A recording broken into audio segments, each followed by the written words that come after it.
உங்களுக்கு தெரியுமா, Christmas tree, Santa Claus, Christmas decoration, ஏன் கிறிஸ்மஸ் பார்ட்டி, இந்த எதுவுக்கும் இயேசு பிறந்ததுக்கு சம்பந்தமே இல்லைன்னு தெரியுமா? இது மட்டும் இல்லை, இயேசு பிறந்தது எல்லா மதத்தினருக்காக. ஹிந்து, முஸ்லிம், சீக், இன்னும் பௌத்த மதம், இன்னும் எந்தெந்த மதம் நீங்க சொல்றீங்களோ உலகத்துல இருக்கிற எல்லா மனுஷர்களுக்காக தான் பிறந்தாரு. அது தெரியுமா உங்களுக்கு? அப்ப இயேசு எதற்காக தான் பிறந்தாரு?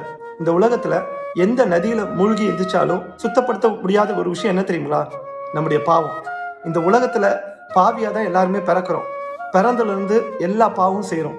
அந்த பாவத்துக்கு நீங்க என்ன பண்ணாலும், எந்த பிராயசித்தம் பண்ணாலும் அதுக்கான தீர்வு கிடைக்காது.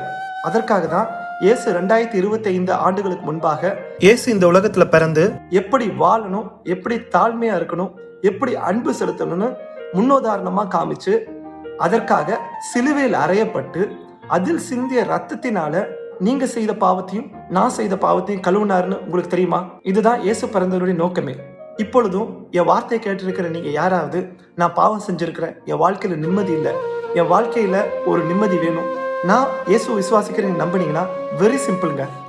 உங்க இருக்கிற இடத்துல முழங்கால் படிட்டு, இயேசுவே நான் உண்மை நம்புறேன், உண்மை விசுவாசிக்கிறேன், என்னை மன்னிங்க, என்னுடைய பாவத்தை மன்னிங்க, என்ன உம்மிடத்துல ஒப்பு கொடுக்குறேன்னு நீங்க சொன்னா போதும். அந்த ஒரு வார்த்தை போதுங்க, இயேசு உங்களை மன்னிச்சிருவாரு. நீங்க அவர் பிள்ளையா மாறிடுவீங்க. இதற்காக தான் இயேசு பிறந்து சிலுவையில் அறையப்பட்டார். இதுதான் கிறிஸ்துமஸ் உடைய முழு நோக்கமே.